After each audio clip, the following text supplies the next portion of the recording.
Que a paz e o amor do Divino Amigo, esse Cristo amoroso e carinhoso, seja sempre presente na vida de vocês e das suas famílias.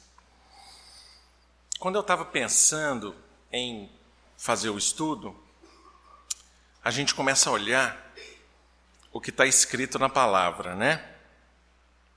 Um só rebanho, um só pastor. E caiu a minha ficha de que a gente, às vezes, não conhece o pastor. Tamanho o grau de dedicação desse espírito. E eu resolvi olhar o currículo do Cristo, sabe? E é grosso. É um negócio assim, ó. Para vocês terem uma ideia, eu queria voltar no momento em que Deus optou por fazer o universo, que os cientistas hoje chamam de Big Bang e que já está no Livro dos Espíritos desde 1856. Mas foram os cientistas que descobriram o Big Bang. A partir daquele momento que começou em 13,7 bilhões de anos atrás, o universo começa a expandir. Vai expandindo pela vontade de Deus, aí aquelas moléculas, aquilo tudo, molécula solta no espaço, em 10 segundos o universo já tinha 100 milhões de vezes o tamanho dele. E vai. O tempo vai passando, a nebulosa do Sol começa a se formar, e 4,5 bilhões de anos atrás, a Terra se desprende da nebulosa do Sol e se coloca na órbita atual. E é nesse momento que o Cristo vem para pastorear a Terra. Emmanuel nos diz no livro A Caminho da Luz que houve 2 reuniões de espíritos puros ao redor da Terra. A primeira, na época da formação do planeta, há 4,5 bilhões de anos. Eram espíritos crísticos. Jesus estava lá, como o arquiteto da Terra. A segunda foi quando da vinda do Messias encarnado na Terra. Essas são os 2 relatos que nós temos da literatura subsidiária acerca da reunião de espíritos puros em volta da Terra. E é interessante porque Jesus conta isso. Ele fala em João 8,58. Quando tem aquelas discussões com os fariseus, Abraão para cá, Abraão para lá, ele fala aqui, antes que Abraão existisse, eu sou. Nossa, aqui, estou até arrepiando. Arrepia desse lado e desce pelo outro. Quem que pode falar isso? Antes que Abraão existisse, eu sou. Eu estava ali. Deus me deu a função de ser o arquiteto e governador espiritual da Terra. É isso. Aí eu vou fazer uma pausa, porque eu queria falar para vocês um pouquinho de qual que era, por volta do ano de 33, 30, 31, 32, o conceito na Palestina do pastor. O pastor era aquele trabalhador extremamente dedicado que, como Daniel falou, ele cuidava com extremo amor das suas ovelhas. Ele dormia de madrugada no sereno, porque se aparecesse um lobo, ele estava lá com um cajado para tocar o lobo. Ele, se tinha uma ovelha fugindo, ele ia lá com o cajadinho, trazia carinhosamente a ovelha. Então o pastor, né, no ano de 30 a 33, na Palestina, tinha esse sentido, porque o Cristo falava para agricultores, para pastores, não é? Então é uma imagem muito forte, daquele que cuida. O Daniel deixou isso muito claro. O pastor é aquele que cuida intensamente de todo o coração do seu rebanho. Então, só para a gente saber o grau de compromisso desse espírito, tá? Porque ele vai falar aqui, eu vou chegar no ponto do tema da palestra. Então, é preciso entender por que ele se diz pastor e o que está envolvido nessa tarefa do Cristo. Porque, às vezes, a gente vê aquele Cristo derrotado na cruz. Vocês veem que o Espiritismo não tem um Cristo na cruz. Não tem, em casa nenhuma espírita. Porque para o espírita, o Cristo é o operoso governador espiritual da terra. Ele não descansa um minuto. Aquela imagem da derrota do Cristo na cruz, você pode dizer que tem várias interpretações, mas ela deixa aquela imagem final, não para nós. É óbvio que o símbolo da cruz tem uma mensagem muito forte para nós, do sacrifício supremo deste pastor. Mas vocês vão ver que ele fez sacrifício muito antes de vir. Muito antes de vir. Então, lembrando que o Cristo está lá, a terra era uma bola de fogo que passa aquela primeira etapa. E o que Emmanuel nos diz no livro A Caminho da Luz, no capítulo O Divino Escultor? Ele fala assim: Jesus havia vencido todos os pavores das energias desencadeadas. Era trovão, chuva, o início da terra era assim. Com as suas legiões de trabalhadores divinos, operou a escultura geológica do orbe terreno, talhando a escola abençoada e grandiosa, na qual o seu coração haveria de expandir-se em amor, claridade e justiça. Organizou o cenário da vida, criando sobre as vistas de Deus o indispensável à existência dos seres do porvir. Fez a pressão atmosférica adequada ao homem, antecipando-se ao seu nascimento no mundo, ao nascimento do homem, no curso dos milênios. Preparou a atmosfera.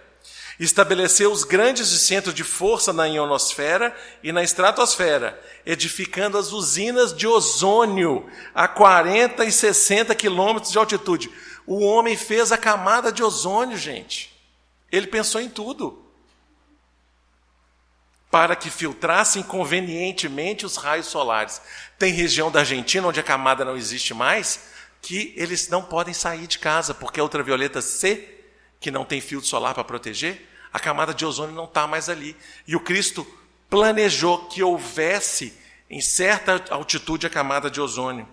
Definiu todas as linhas de progresso da humanidade futura, engendrando a harmonia de todas as forças físicas que presidem ao ciclo das atividades planetárias. Ele colocou, o que eram as forças físicas? A correta gravidade. Então, ele vem, prepara tudo que seria indispensável para o ser humano, para todos os seres viverem na Terra. Alimento, vegetação, tudo.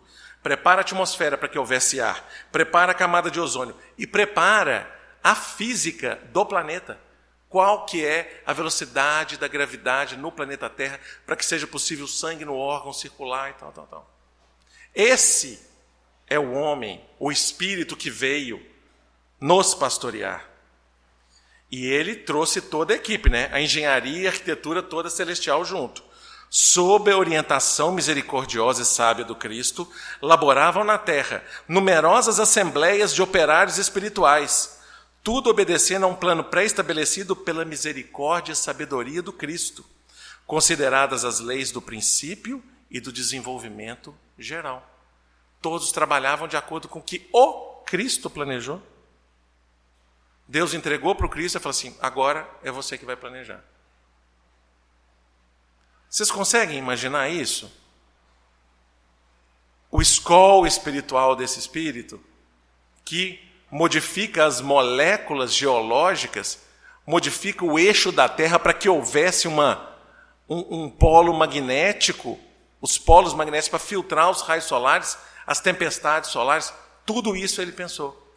E não precisa de muito longe não, porque quem lê os Missionários da Luz lembra que Alexandre, o benfeitor Alexandre, quando ele foi planejar a reencarnação de Segismundo, o que ele fez? Ele modificou o DNA de Segismundo.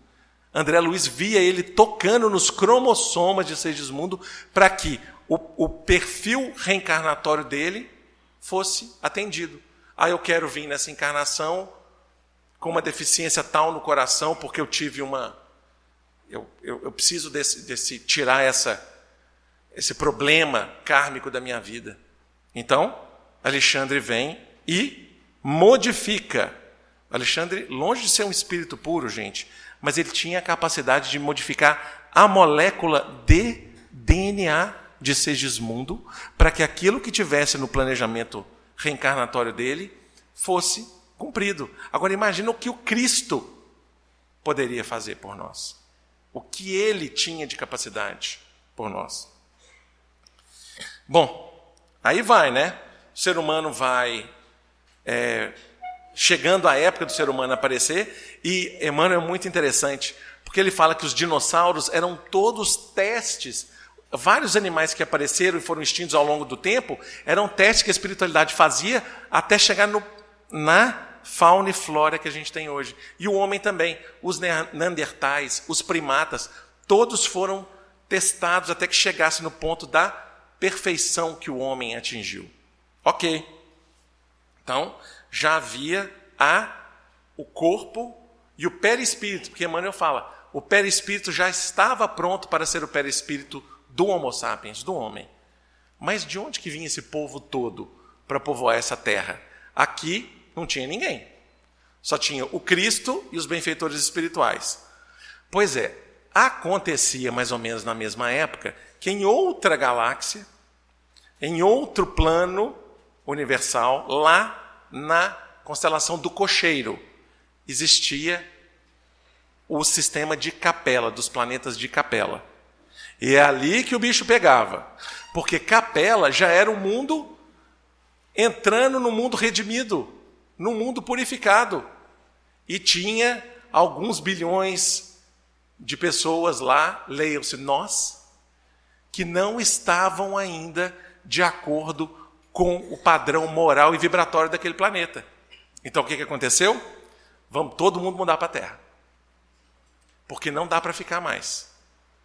Aqui, ninguém, o pastor de lá de Capela, que não é o Cristo, cada orbe tem o seu espírito crístico a tomar conta, chegou e falou o seguinte, pessoal, infelizmente, vocês vão ter que pegar um ônibus, porque nós já chegamos num ponto que a gente não quer mais falar mal de ninguém, a gente não mata mais ninguém, a gente não rouba, não tem corrupção, e vocês ainda não estão nesse nível moral e espiritual. Então, abriu uma vaga lá na Terra para uns 2, 3 bilhões de espíritos. E vai todo mundo para a Terra. Mas vocês acham que nós chegamos aqui assim, opa, é aqui que é a Terra? Não. Jesus se encontra com todos aqueles bilhões de espíritos e conversa com eles. Ele conversa com eles. Foi assim que Jesus recebeu, à luz do seu reino de amor e de justiça, aquela turba de seres sofredores e infelizes. Com a sua palavra sábia e compassiva, exortou essas almas desventuradas à edificação da consciência, pelo cumprimento dos deveres de solidariedade e de amor, no esforço regenerador de si mesmas. Gente, tenham consciência, aqui é o momento que vocês vão ter de poder progredir. Mostrou a todos nós, mostrou-lhes os campos imensos de luta que se desdobravam na terra, envolvendo-as no halo bendito da sua misericórdia e da sua caridade sem limites. Abençoou-lhes as lágrimas santificadoras, fazendo-lhes sentir os sagrados triunfos do futuro e prometendo-lhes a sua colaboração cotidiana e a sua vinda no porvir. Olha, eu vou vir.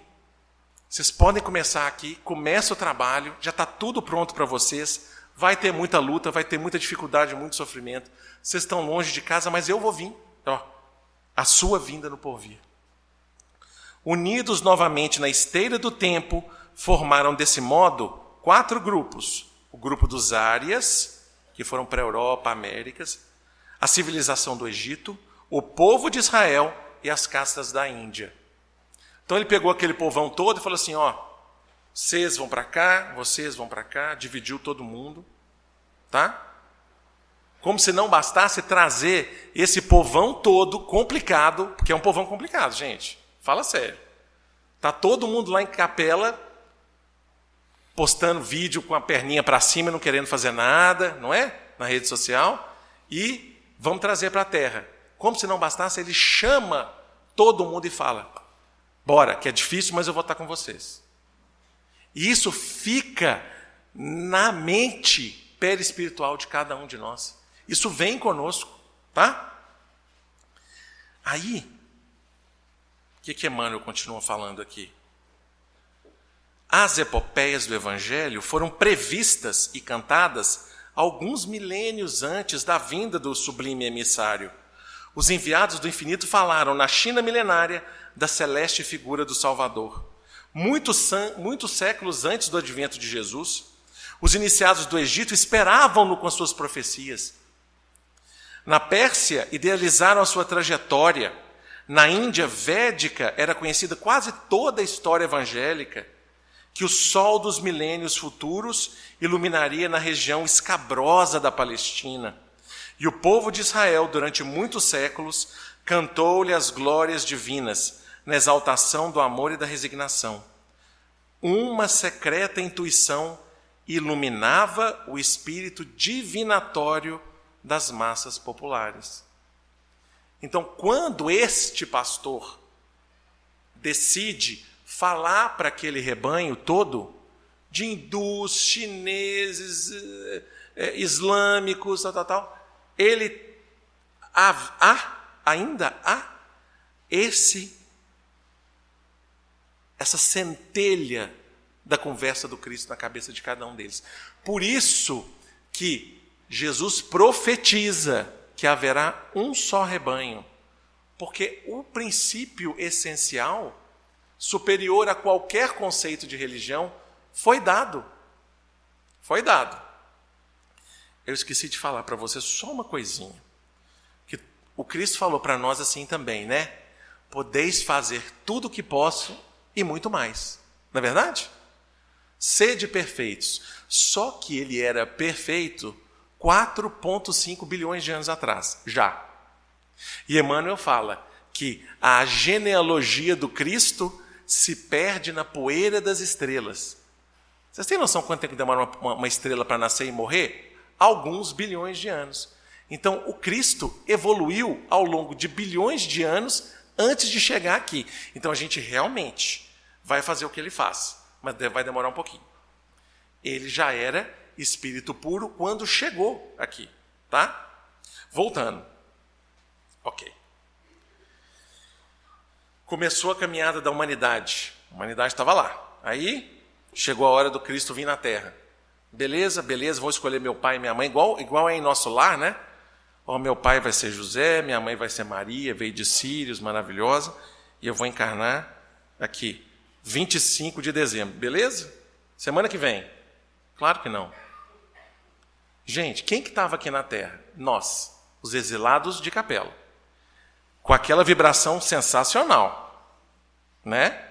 Aquela vibração de Capela. Seria possível um espírito puro simplesmente encarnar na Terra de uma hora para outra? Não. No livro O Sublime Peregrino, ditado por Ramatiz Exílio Mais, ele conta que a descida vibracional de Jesus demorou 1000 anos.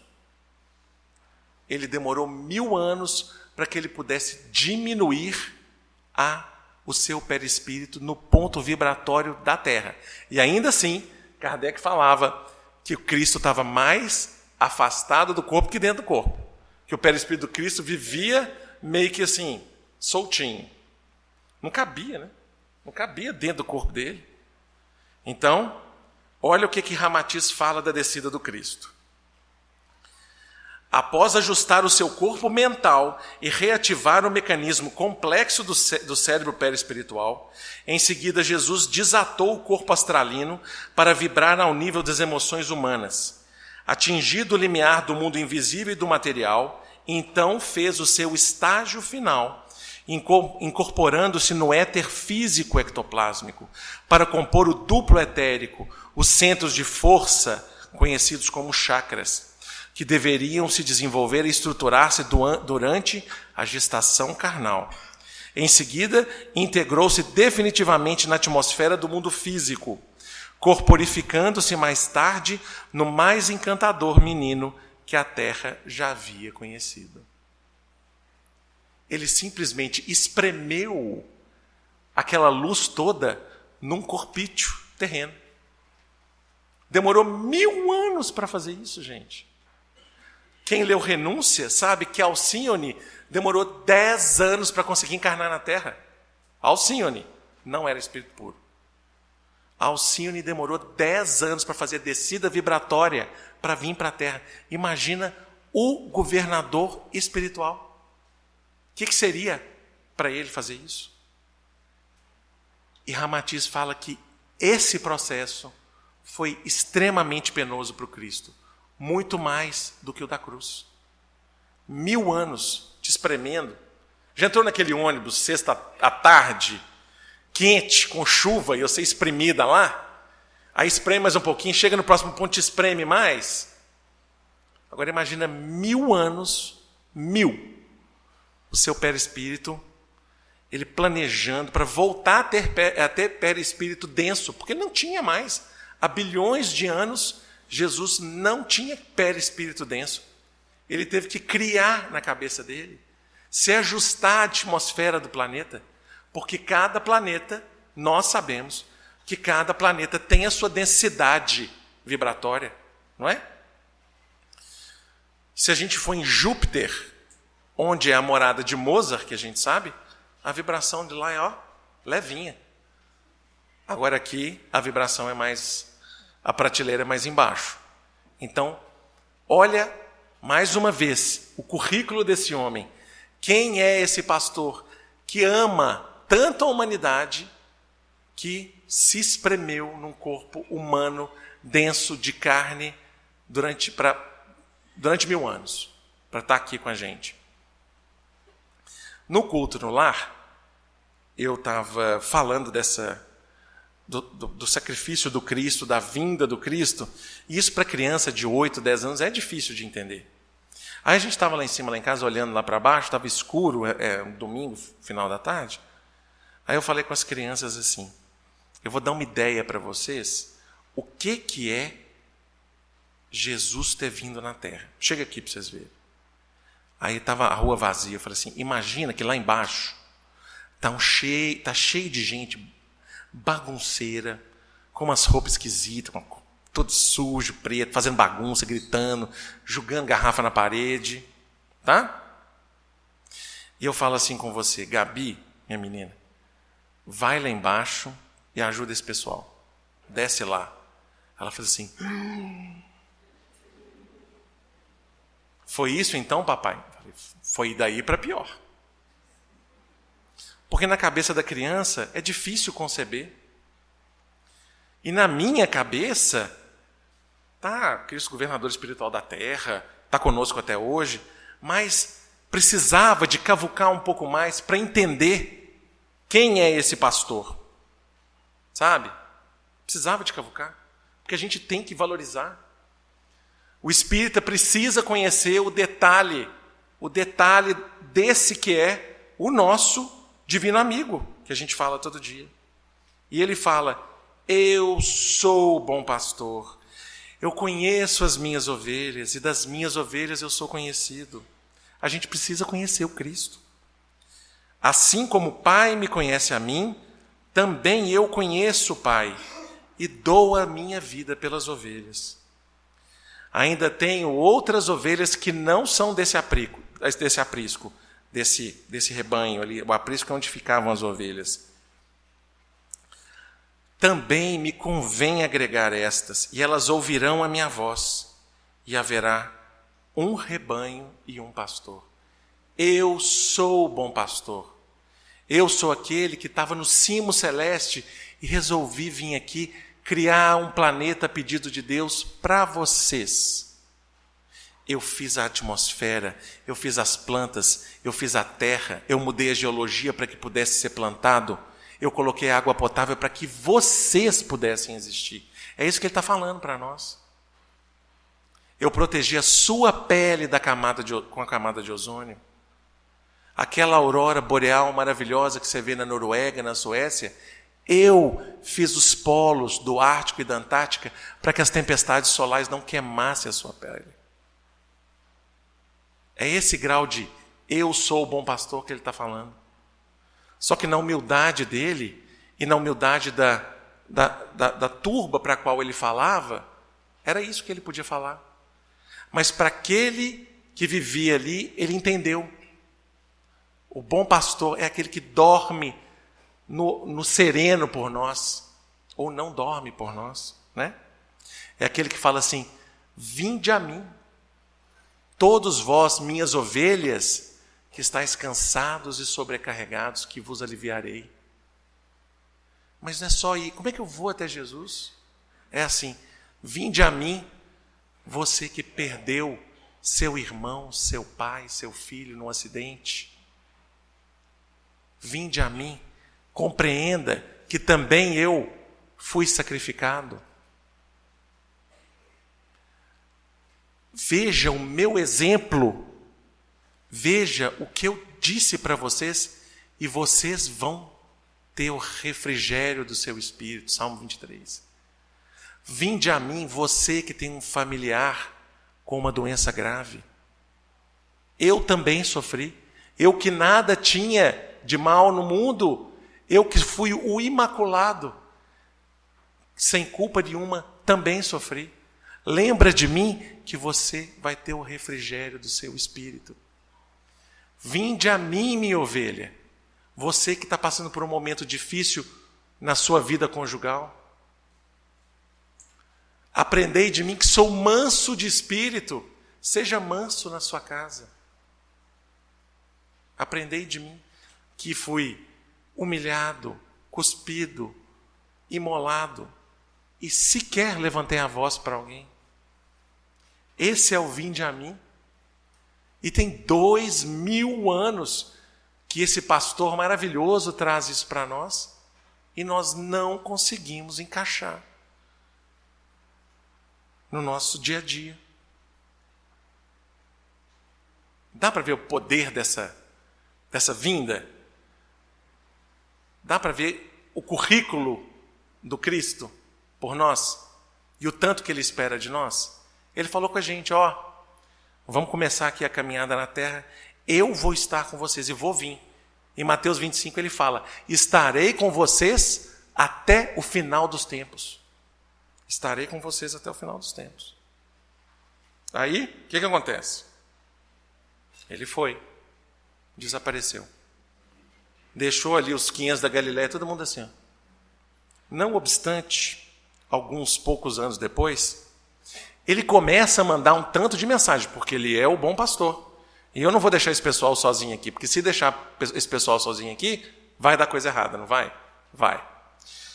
Aí ele chama João Evangelista no plano espiritual e Apocalipse. Toma aqui, João. Você vai ter uma visão do que vai acontecer daqui para frente. E Emmanuel conta que no Apocalipse, que eu, pela minha ignorância de ex-católico, não consegui entender bem. Mas Emmanuel dá uma pinceladinha assim, no Apocalipse, sabe o que ele fala? Das lutas ideológicas do futuro. Vocês ouviram falar em luta ideológica no Brasil? Talvez, né? Século XXI, só o que dá é luta ideológica. Está no Apocalipse. Está no Apocalipse a besta vestida de roxo, de púrpura, sangrando. Emmanuel fala que seriam os cardeais da igreja. Isso não sei o que estou falando não, tá, gente? É Emmanuel no livro A Caminho da Luz. Mas a humanidade o que fez? Não obstante, 1181, o que ele faz? Chama João, o evangelista, de novo e fala assim: aqui, não está dando certo, meu evangelho já foi totalmente desvirtuado pela humanidade, vou te mandar na terra como Francisco de Assis. Ok? Ok. Aí vem Francisco de Assis na terra. Aquele homem, gente. Emmanuel fala que... mentira. Miramês fala que Francisco de Assis amava o próximo que ele encontrava na rua como se a mãe ama o filho. Vocês podem ler. Livro Francisco de Assis, ditado por Miramês a João Nunes Maia. Francisco amava o passante, o transeunte, como a mãe amava o filho. Foi esse que o Cristo mandou para dar uma ajeitada aqui no negócio. E tudo ia muito bem, até que João resolve lutar contra o que estava acontecendo. As cruzadas em nome desse Cristo, que era todo amor, os reis católicos mandavam seus cavaleiros para evangelizar, principalmente os muçulmanos, né? Na Palestina, na antiga Palestina, na Pérsia, né? Aí Francisco se encontra com o sultão, que era quem dava a defesa do pessoal. Era de um lado a igreja, de um lado o sultão. E quando ele está conversando com o sultão, quem que aparece para Francisco de Assis? Maomé. Maomé. Sabe o que Maomé fala com Francisco? Caro companheiro em Jesus Cristo, aquele que abraçaste como teu mestre, também o tenho como guia espiritual. Jesus é o guia espiritual de Maomé. Um só rebanho, meu povo. Agora começou a arrepiar a nuca. Continua Maomé. Cometi muitos erros e procuro repará-los, representando um Maomé que alimenta outras ideias. Um Maomé que procura o Cristo como sendo o sol que nunca se apaga no turbilhão da vida humana e espiritual. Fui como seu precursor para avivar nos árabes a crença em Deus, o Alá, que eles tanto amam, sem ainda compreendê-lo. Então Maomé vira e fala assim: Jesus também é o meu pastor. Viu como é que é a profecia? Porque é uma profecia do Cristo. Haverá um só rebanho, um só pastor. Kardec coloca as profecias do Cristo. E é essa, na Gênesis. É uma profecia. Maomé, o homem que escreveu o Alcorão em pele de cabra, vira para Francisco de Assis e fala: eu também o tenho como guia espiritual.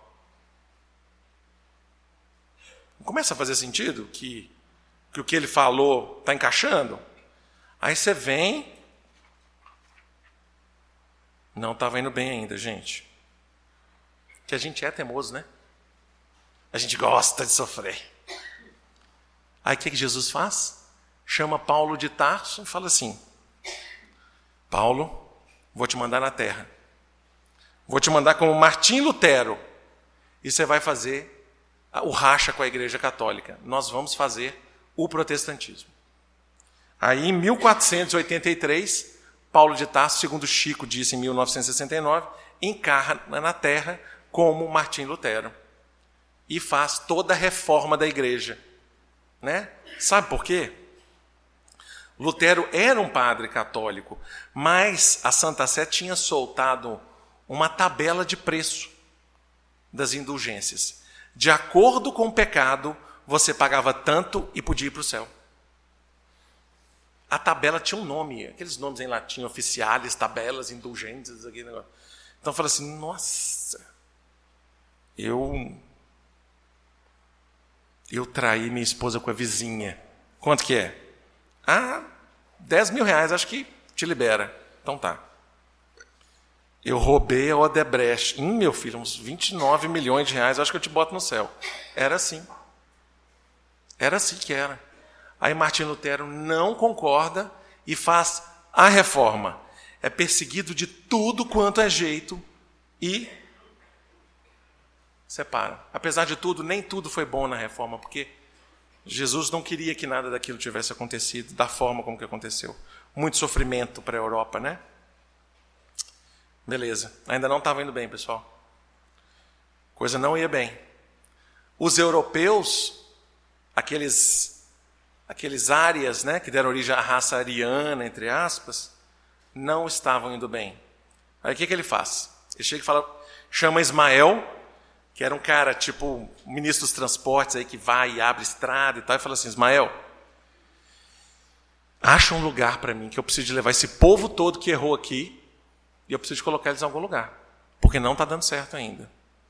Aí Ismael fala assim: olha, se o senhor virar à esquerda ali na Ilha da Madeira e descer um tiquinho, tem um lugarzinho bacana e vai chamar Brasil. Aí Jesus vem, fica encantado e fala assim: Ismael, a partir de agora eu vou transplantar a árvore do Evangelho da Palestina para o Brasil. E aqui vai ser o coração do mundo. Olha a moral que nós temos com ele. O Brasil passa a ser o coração do mundo. Mas aí tem um probleminha. Porque ele vem e fala assim, Ismael, isso aqui é bom demais, é bonito demais. Todo mundo que errou na terra, todo mundo que está dando errado, você vai botar no Brasil. Isso é o que eu estou falando, não, gente. É Humberto de Campos, no livro Brasil, Coração do Mundo, Pátria do Evangelho. Ditado a Chico Xavier. Aí Ismael dá uma olhadinha assim. Tá, né? Aí eu digo, se você está no Brasil, é porque você fez coisa errada. Sério. Porque Ismael deu a rapa no povo todo, conversou com eles e falou, ô gente, essa vida sua boa em Paris não vai dar. Vai ter que ser em Nova Iguaçu. Partiu Nova Iguaçu. Belo Horizonte. Né? Olha só. Vamos pegar esse povão todo que veio de Capela, que eu mandei um bocado para a Índia, outro bocado para a China, que ainda está dando errado. Vamos botar esse povo no Brasil. Para dar uma chance, mais uma chance para a gente. Porque o que o Daniel falou? Como que o espírito evolui? Através do sentimento. Somente se nós tivermos a capacidade de amar, de perdoar, de relevar, a tolerância, somente assim nós vamos seguir adiante. E está um problema, né? Porque agora está uma época de transição planetária. Então a nossa chance é agora, pessoal. Se a gente não entrar no eixo, o ônibus vai sair de novo. O ônibus vai sair de novo e quem não tiver no jeito, porque a Terra, Emmanuel diz que desde o começo do século XXI, começaria a regeneração. Todo mundo acha que a regeneração vai ser 2057. Jesus fez alguma coisa que fosse de ontem para amanhã? Vou encarnar. A regeneração é um processo, e se nós não estivermos de acordo com o estado futuro moral da Terra, nós não vamos ficar aqui de novo, não. Não está dando muito certo até agora, não. Mas o nosso bom pastor, incansável, o que ele fala? Pessoal, beleza. Agora eu vou mandar aquele que eu prometi para vocês. Porque ele chegou e falou assim, eu prometo, eu não falei prometo não, gente, é por minha conta, mas assim, eu vos enviarei o Consolador, que vai reviver tudo aquilo que eu falei, e vou ensinar mais coisas através dele. E ele manda quem? O Espiritismo. Pega um ninja professor Allan Kardec, incansável, testou o Espiritismo de tudo quanto é jeito, ele queria que desse errado. Ele queria provar que não existia comunicação com os espíritos. Mas não, tem jeito não, esse treco existe mesmo. Daqui para frente eu vou ter que estudar. Pega um Allan Kardec, um apóstolo, porque Allan Kardec é um apóstolo, gente. O que esse homem fez para a humanidade é ao nível de apóstolo, né? E ele, juntamente com os nossos benfeitores citados no livro dos Espíritos, inclusive Joana de Ângeles está lá, né? Ele pega, aplica o método científico e codifica o Espiritismo. E ele fala um negócio que vocês não vão ver em nenhuma outra religião, não. Ele vira e fala assim, se a ciência um dia falar que o Espiritismo está errado, fica com a ciência. Mas vai ter que provar. Se a ciência provar que o Espiritismo está errado, fique com a ciência. Sabe o que está falando, né? Sabe o que está falando. Lembra quando Cristo falou também que eu vos enviarei o Consolador, o Espírito de verdade? Quem que estava lá com Kardec? 15 minutos toda semana. Estarei com você durante 1/4 de hora, toda semana, se tiver alguma dúvida. Quem que era? Era o Espírito de verdade, gente. Olha para quem que ele mandou o Espírito de verdade.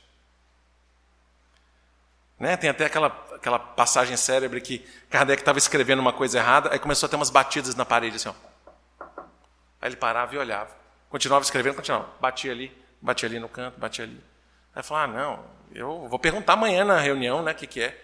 Aí era a reunião da Sociedade Espírita de Paris, ele pergunta, Espírito amigo. Havia alguém lá em casa? Havia. E qual que era o porquê daquelas batidas? Porque você estava escrevendo uma coisa errada no parágrafo tal, linha tal. Olha lá que você vai ver. E era um treco assim, cabeludíssimo que ele viu. E estava errado. Olha o cuidado desse pastor, meu Deus.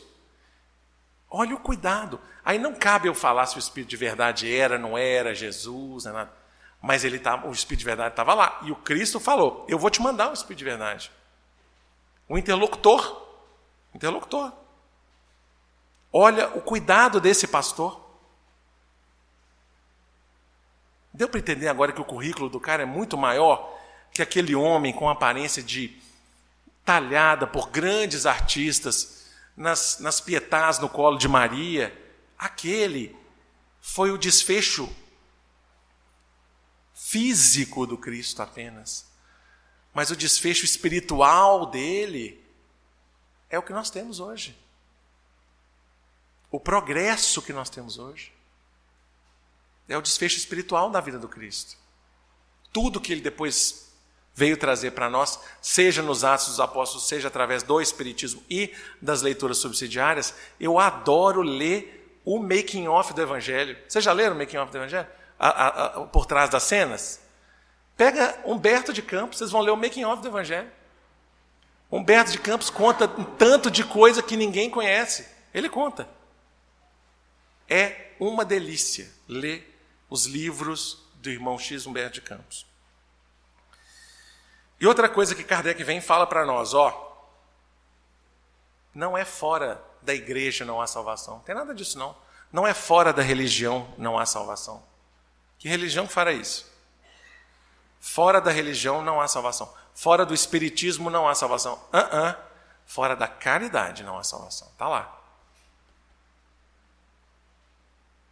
Você pode ter qualquer religião da terra. Se você fizer caridade sincera, despreocupada em mostrar, né, você um dia será um espírito redimido na terra. Você não precisa nem ser cristão. Eu sei que é chocante, mas você não precisa nem ser cristão. Sabe por que não precisa? Quais são os mandamentos do Antigo Testamento? Não matarás, não cometerás. E do Cristo? Ele transformou em 2. Amar a Deus sobre todas as coisas e ao próximo como a ti mesmo. Só. E o Espiritismo ainda vem, mata no peito e fala: espíritas, eis os 2 ensinamentos. Instruí-vos e amai-vos. Tem que estudar, tem que conhecer esse Cristo, gente. Para terminar, que o André já está me dando um olhar assim, de seca samambaia, no livro Contos e Apólogos, ditado por Humberto de Campos, a Chico Xavier, tem uma lição número 34, chamada A Escolha do Senhor. E conta que, durante um tempo na Terra, vários espíritos conseguiram uma elevação, uma sublimação de si mesmo tão grande que foi concedido que eles visitassem Jesus no plano espiritual. Que eles visitassem a morada divina do Cristo.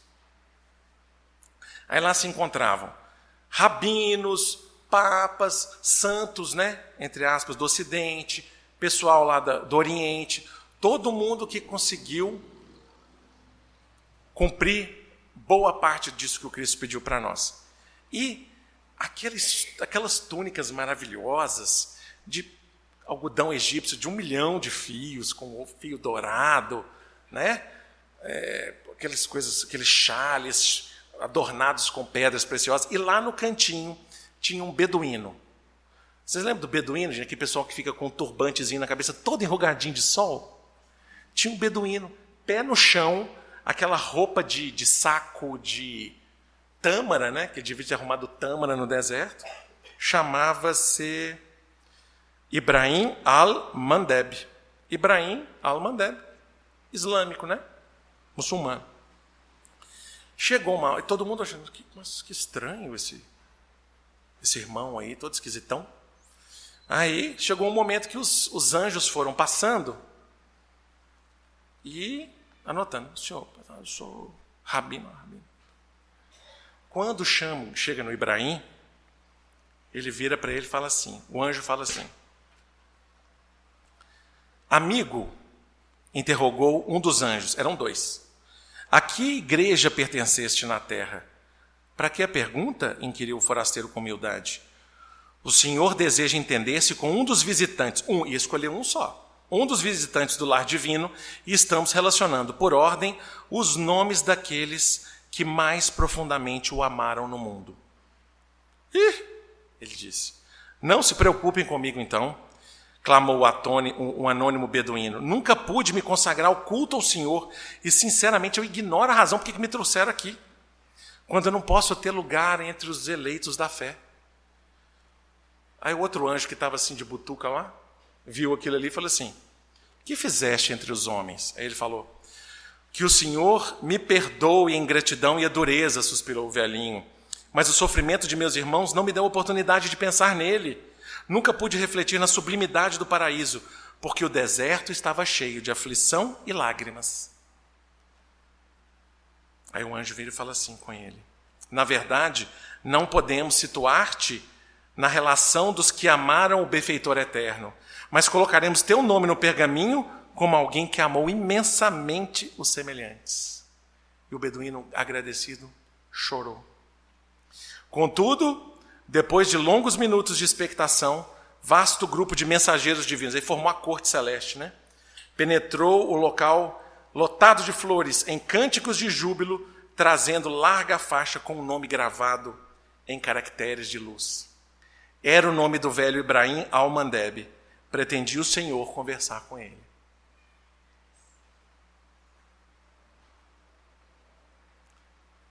Não tive tempo para Deus.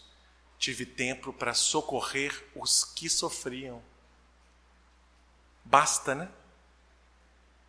Vejam como é poderosa. É isso que o Cristo quer de nós.